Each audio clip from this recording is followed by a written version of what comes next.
اعوذ باللہ من الشیطان الرجیم، بسم اللہ الرحمن الرحیم۔ لقمان حکیم کے بارے میں کہا جاتا ہے کہ آپ کی دانش مندی مسلم تھی۔ آپ کے آقا نے آپ کو بیچنے کے لیے پیش کیا تو ایک آدمی جو کاشتکار تھا آپ کو خرید لیا اور اپنے ساتھ گھر لے گیا۔ آپ سارا دن اس کی خدمت میں مصروف رہے حتیٰ کہ رات آ گئی۔ جب آپ نے عشاء کی نماز پڑھی تو آپ کا آقا سو گیا، لہٰذا آپ ایک خالی کمرہ میں تشریف لے گئے اور نماز ادا کرنے لگے۔ جب رات کا ایک پہر بیت گیا تو آپ نے اپنے آقا سے کہا، میرے آقا، بہشت کو آراستہ کر دیا گیا ہے اور جہنم کو بھڑکا دیا گیا ہے۔ جو شخص اخروی نعمتوں کو حاصل کرنا چاہتا ہے وہ اتنا سویا نہیں کرتا۔ مالک نے جواب دیا، اے غلام چلے جاؤ، میرا رب بڑا غفور الرحیم ہے۔ یہ کہہ کر وہ پھر سو گیا اور حضرت لقمان اپنی جگہ واپس آ گئے اور پھر نماز میں مشغول ہو گئے۔ جب رات کا دوسرا پہر بھی گزر گیا تو پھر اپنے آقا کے پاس آئے اور اس کو ہلا کر کہنے لگے، میرے آقا، جو وقت گزر گیا وہ تو گزر گیا، اب بھی اٹھ جاؤ اور باقی رات میں رب کی رحمت طلب کر لو اور توشہ آخرت تیار کر لو، کیونکہ تھوڑی دیر بعد ہی تجھے آخرت کے سفر پر روانہ ہونا ہے۔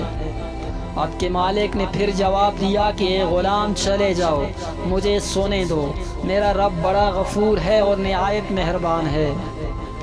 حضرت لقمان پھر اپنی جگہ واپس آ گئے اور نماز ادا کرنے لگے۔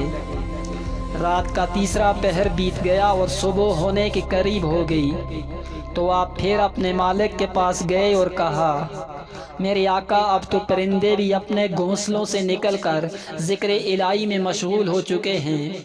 بیابانوں میں جنگلی درندے بھی اپنے ٹھکانوں کو چھوڑ کر اللہ تعالیٰ کی حمد و ثنا میں مصروف ہیں۔ آپ بھی اپنے رب کی بارگاہ سے جو مانگنا چاہتے ہیں تو اس کے لیے یہ بہترین وقت ہے۔